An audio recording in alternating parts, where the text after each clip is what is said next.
Welcome to the deep dive. Today, we're plunging into something I think we all grapple with at times, how to really connect with someone, capture their attention, and actually stay on their mind. Especially, in romantic contexts, we all want that deep connection, right? But sometimes it feels like our words just fall flat, or we just can't seem to resonate, and we're left wondering, is there a secret, a way to make a real lasting impact? Yeah, exactly. And that's really our mission for today. We're going to look at two, well, pretty distinct perspectives on how to foster that kind of connection, specifically thinking about men here. One angle dives deep into the psychology, the impact of certain specific words. The other offers more of a strategic playbook for dating. Yeah. The goal, to pull out the key insights from both, helping you understand not just what could work, but maybe why it works, and how you might use it to create interactions that genuinely stick. Okay, let's unpack that first idea then. This concept that specific words, if used genuinely, can actually activate emotional centers in a man's brain, making a conversation stick with him long after it's over, maybe have him thinking about you for hours or even days. And just to be clear, this isn't about manipulation, right? It's more about understanding how men connect emotionally. That's the core of it, yes. Yeah. And what's really interesting is this sort of fundamental difference you often see. While women frequently connect by sharing feelings, talking through emotions, men often seem to respond powerfully to words that make them feel acknowledged, valued, and also, perhaps surprisingly, a sense of freedom. These specific words, when they land authentically, they tap into something quite deep. Okay, so the first word is proud.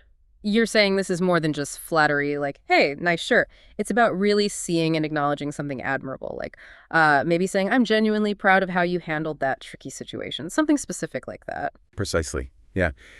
Neuroscience actually backs this up. Studies show genuine recognition lights up the brain's reward centers. You get that dopamine hit. And here's the kicker.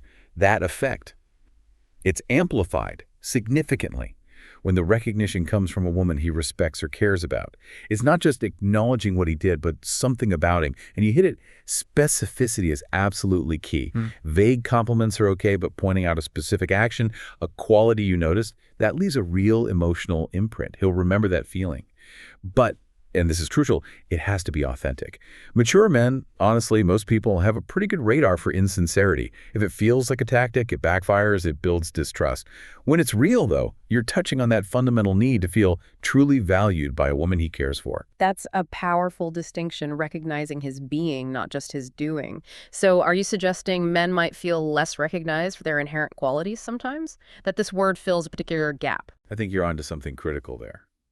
Men often get praised for achievements, yeah, but maybe less often for just who they are at their core, which leads us really nicely to the second word, trust or believe. And again, this isn't necessarily a big declaration. It's more about expressing belief in his capability, his judgment, his ability to just be himself without needing to constantly prove something to you. Simple things like, I trust your instincts on this, or maybe I believe you'll handle that well.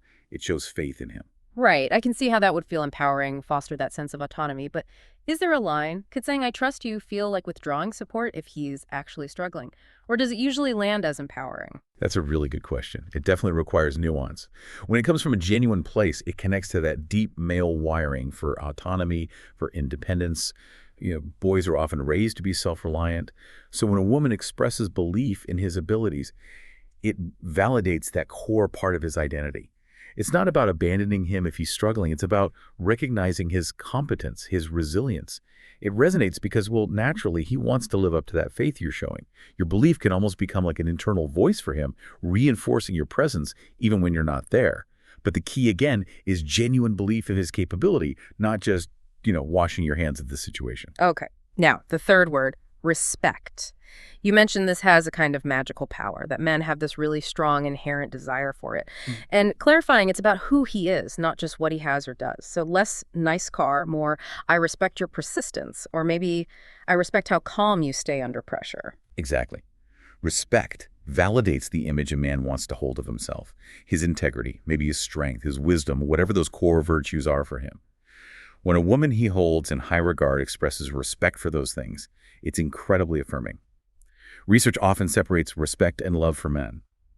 Love might feel unconditional, but respect feels earned. And genuine respect, the kind that comes from actually observing his character, how he treats people, how he handles challenges, his loyalty that makes a lasting mark. It doesn't just acknowledge who he is now. It kind of inspires him to be more of that feeling. He won't forget it. That's a really interesting point. The distinction between respect and love makes me think how often we might feel love, but maybe miss acknowledging the ways someone earns our respect day to day. What are some of those quieter respect-earning moments we might overlook? Oh, definitely. It's Yeah. often in the small things, right? How he handles a disappointment, maybe his quiet dedication to something, or showing integrity when no one's looking. These are powerful, which actually flows perfectly into the fourth word, choose or chosen. Yeah. This one has remarkable power. Men, deep down, often yearn to feel chosen, not because they doubt their options, but because it confirms their inherent value. Think about it. There's a difference between saying, I love you, and I choose you. Right. So it's like an active decision, a conscious selection. It says something unique about his worth. Yes, exactly. Love can sometimes feel atmospheric, almost spontaneous. But choice, that's deliberate. It's active. Telling a man you choose him, especially if there are other possibilities, it can soothe that deep-seated anxiety about constantly needing to prove himself. Think about it. From a young age, boys are often in situations where they have to compete to prove their worth. I choose you, says. You don't have to keep proving. You are chosen. And this is incredibly potent in real life. Like during a conflict, maybe instead of just saying, I love you, saying something like, even when we disagree like this, I still choose you, or I choose to work through this with you. That can hit really deep. When he feels chosen for his value, not out of obligation or need, he can relax. He can stop performing and just be. It brings this sense of peace, security. Makes him see you as that emotional anchor. Wow. Okay. And the fifth word, I feel or I understand. This one feels a bit counterintuitive, maybe, given stereotypes about men and emotions. But you're saying that's why it's powerful. Like saying, I feel like you're worried, or maybe I feel your strength, even when you seem to doubt yourself. It's like an intuitive connection. Precisely. It conveys empathy, but intuitively.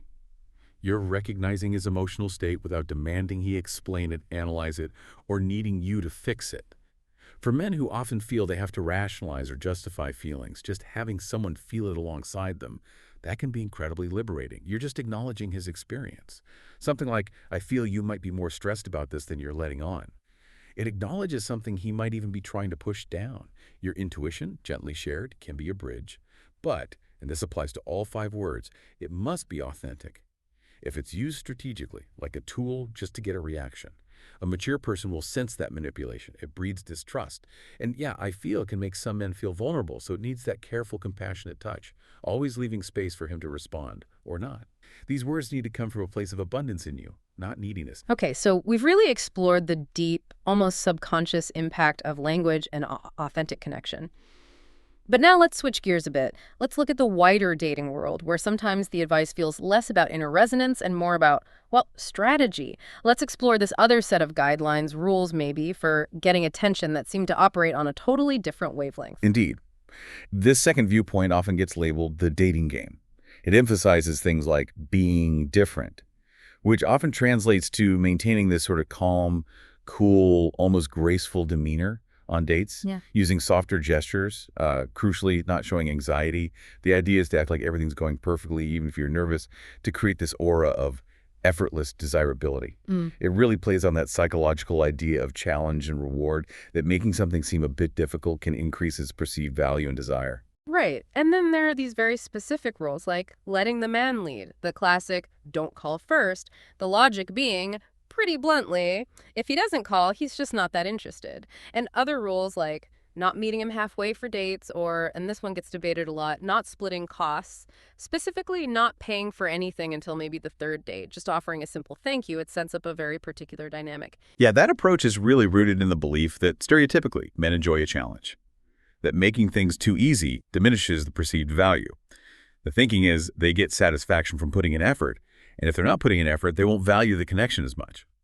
It suggests men who expect convenience, like wanting you to come to their side of town always or pick them up, might lack consideration and aren't worth pursuing. It definitely taps into ideas of perceived value and, the chase. By creating a sense of being slightly unavailable or a challenge, the theory is you increase his investment. It's almost like a behavioral tactic. But the big question is, does that attract genuine connection or just someone who likes playing games? Phone etiquette under this model is also pretty strict. Rarely initiating calls, keeping calls short and sweet, maybe even pretending you have to go first to make your calls seem more special. Rarer. Creating scarcity. And even when a relationship starts to develop, say, after the fourth date, these guidelines might suggest a woman can gradually show more warmth, talk about her feelings, but still keep it light, still letting him lead the conversation topics, keeping the pace really slow, like a very measured, strategic revealing of yourself. It's fascinating, isn't it? The contrast is so clear.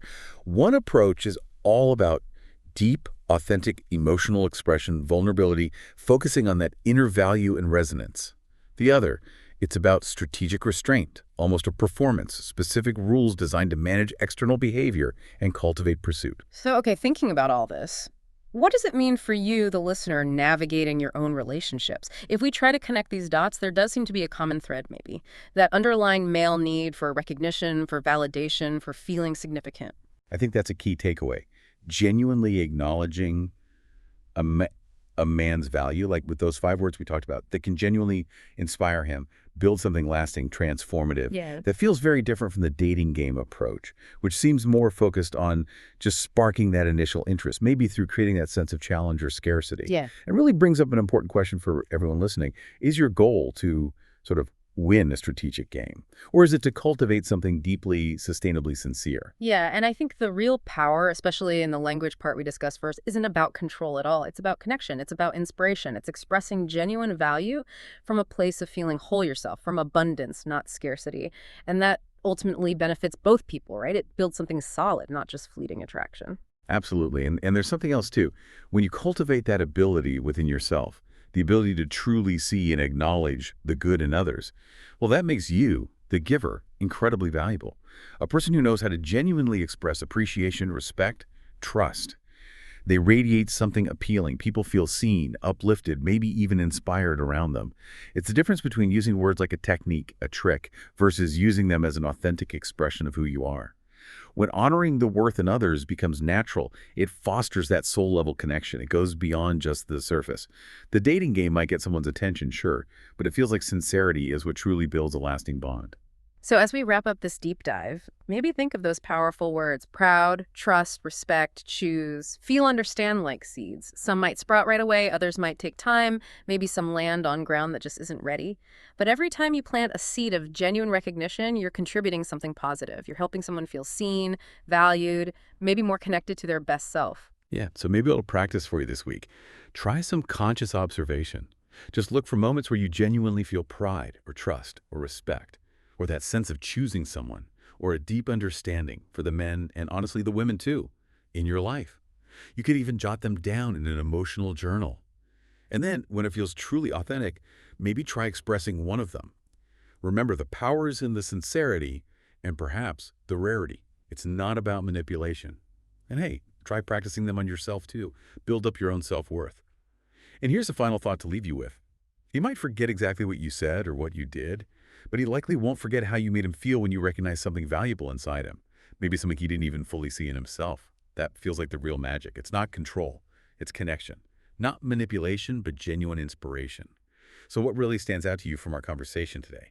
And how might you consciously choose to express genuine value in your relationships this week?